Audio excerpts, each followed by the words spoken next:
মাননীয় প্রধানমন্ত্রী, আপনি আমাদেরকে অনেক কার্ড দিচ্ছেন, ফ্যামিলি কার্ড।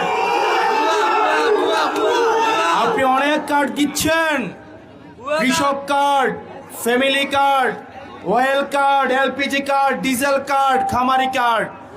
আমরা আপনার কাছে আর একটা কার্ড চাই, একটা আমরা জাস্টিস কার্ড আপনার কাছে আমরা প্রত্যাশা করি।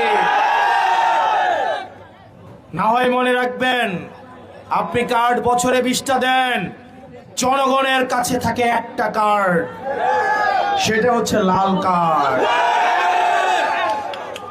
এই কার্ড যতদিন না পর্যন্ত আপনি জাস্টিস নিশ্চিত করবেন, আপনার এই কার্ড কোনো কাজে আসবে না।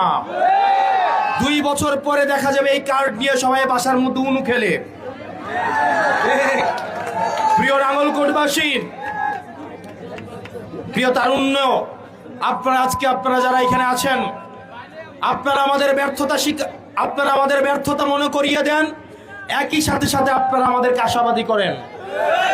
কারণ এইখানে যারা আছেন, আপনাদের কারু বেগম পাড়ায় কোনো বাড়ি নাই। আপনারা এইখানে যারা আছেন, কারু মামা চাচার পরিচয় এখানে বসেন নাই। এইখানে যারা আছেন, আপনাদের নেতার গাড়ির পিছনে দৌড়াইতে হয় না। আপনারা এইখানে যারা আছেন, আপনাদেরকে কোনো রাজনৈতিক লাঠিয়াল বাহিনীতে রূপান্তর করা হবে না। আপনারা এইখানে এমন মানুষ আছেন যারা এনসিপি যদি কোনো ভুল করে সেটার আপনারা সমালোচনা করেন। প্রিয় তারুণ্য, আমরা এমন একটা রাজনৈতিক দল গঠন করেছি যে রাজনৈতিক দল অন্য কেউ সমালোচনা করতে হয় না, সেটা নিজ দলের মধ্যেই সমালোচিত হয়। কোনো নেতিবাচক কাজ যদি করে, নিজ দলের কর্মীরাই সেটাকে জবাবদিহিতার মধ্যে নিয়ে আসে।